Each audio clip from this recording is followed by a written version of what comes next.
Monsieur le garde des Sceaux, une remarque et deux questions. La remarque, si je vous entends bien, et c'est pas vous que je mets en cause, c'est le fil des événements depuis janvier 2015, les attaques sérieuses. Il y a eu Mera qui était beaucoup plus sérieux que ce qui a été dit à l'époque, y compris après l'alternance de 2012. Mais disons que les grosses attaques commencent en janvier 2015. Vous nous dites, service de renseignement pénitentiaire, dans le meilleur des cas, l'outil sera construit début 2017. Donc il se sera passé 2 ans pour que la machine politico-administrative, vous savez comme moi, puisque vous étiez dans cette maison à l'époque, que l'idée du renseignement pénitentiaire faisait pas nécessairement sauter de joie votre prédécesseur. Donc il y a eu tout un travail de conviction à faire, de consensus à bâtir entre nous, beaucoup de morts pour arriver à l'idée quand même qu'il serait pas mauvais de surveiller les gens qui sont en prison, puisque de notoriété publique, la prison est un lieu majeur de radicalisation avec Internet. Bon, maintenant on dit il faut 2 ans pour arriver. Vous avez des moyens, mais ça fonctionne pas. Vous-même, vous le dites d'ailleurs avec beaucoup de franchise. J'ai encore rien vu. Il y a 380 personnes, avez-vous dit, et j'ai rien. Donc, est-ce que, du point de vue de la sécurité nationale, vous considérez que ce sont des délais raisonnables? Moi, permettez-moi de vous dire, la question que je me pose, c'est combien de cellules, combien de Kouachi ou de Koulibaly en plus on va fabriquer pendant ces 2 ans, alors que continuent à rentrer 30 000 téléphones portables qui sont pas écoutés, parce qu'il n'y a pas les moyens juridiques de les écouter en prison. Voilà la première question que je me pose. C'est une réflexion un peu désabusée et pas à la hauteur, ni vous ni nous, Parlement comme dans l'exécutif, on est, semble-t-il, capable de se hisser à la hauteur de l'urgence.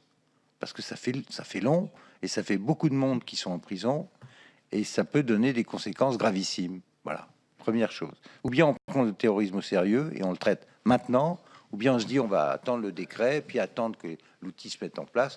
Non, il faut aller beaucoup plus fort que ça, je me permets de vous le dire. Deuxièmement, toujours dans le même esprit, la question du rapporteur, elle est fondamentale. C'est une des choses qui est revenue pendant nos auditions. L'idée sans laquelle le terroriste bien conseillé par un avocat lui-même branché sur les terroristes va donc casser une station-service, tu vas être mis en examen et après les écoutes s'arrêtent et tu seras plus embêté par les services de renseignement, c'est quand même énorme.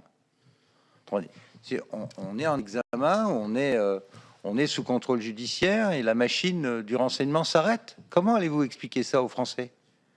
Comment expliquer que quelqu'un qui est sous contrôle judiciaire, en plus, réussisse à déclarer son passeport perdu, parce que comme il n'y a pas de communication entre les préfectures et les fichiers et la justice, donc la préfecture lui redélivre un passeport avec lequel il part en Syrie. Mais c'est des dysfonctionnements béants. Béants. On ne peut pas juste se contenter de constater que ce sont des dysfonctionnements.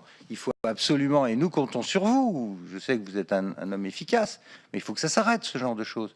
Et qu'on n'aille pas se réfugier derrière de vrais bons... Moi aussi, je suis juriste, monsieur Urvoas, et je suis très conscient du fait qu'il y a une procédure judiciaire. Mais enfin, quand on a une situation d'état de guerre, on ne va pas laisser les terroristes utiliser la procédure judiciaire pour échapper aux écoutes ou à la surveillance. Ça n'a aucun sens. En tout cas, c'est absolument incompréhensible pour nos concitoyens.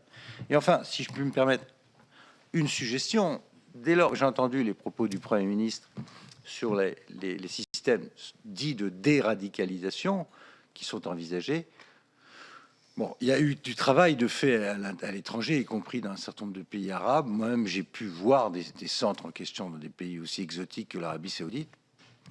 L'observation que j'ai, mais peut-être que vous avez fait ce travail de comparaison internationale ou pas, vous venez de nous le dire, la déradicalisation, ça fonctionne avant que les gens soient condamnés ou avant qu'ils soient en prison.